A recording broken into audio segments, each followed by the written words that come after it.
Park World's Fair.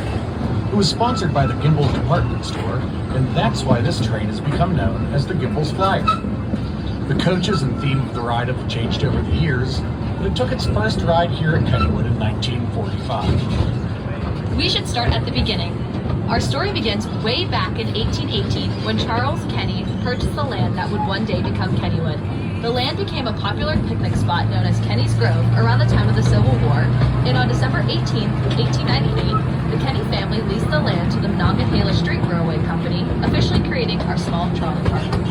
You know, it was Pittsburgh businessman Andrew Mellon who pitched the name Kennywood. I did know that, and the Parkside Cafe and the Carousel Burger Company are the only two remaining structures from that period. In 1906, the park was sold to two families.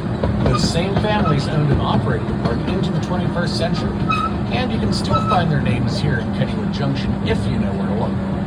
In those early years, visitors enjoyed picnicking under the many trees, taking a leisurely rowboat ride on the lagoon, and watching shows at the bandstand.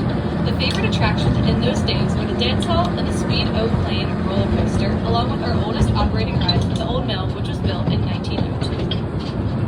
During the Roaring 20s, Kennywood added some popular rides that you can still take a ride on today.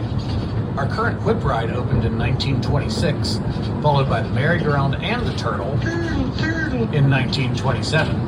We also went a little coaster crazy and added 3 coasters designed by John Miller.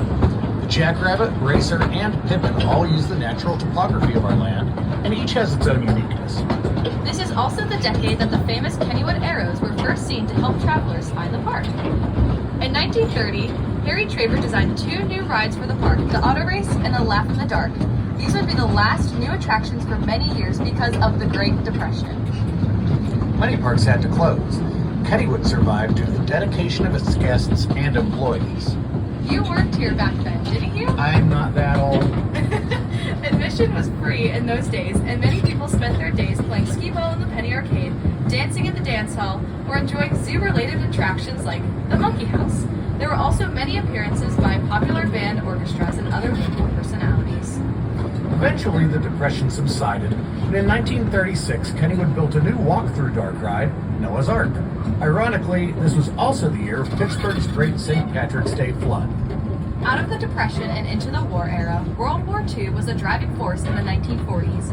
Kennywood's own radio station, The Voice of Kennywood. I recognize that name. I'm sure you do. But this Voice of Kennywood would broadcast news from the front lines of the war from the middle of the park.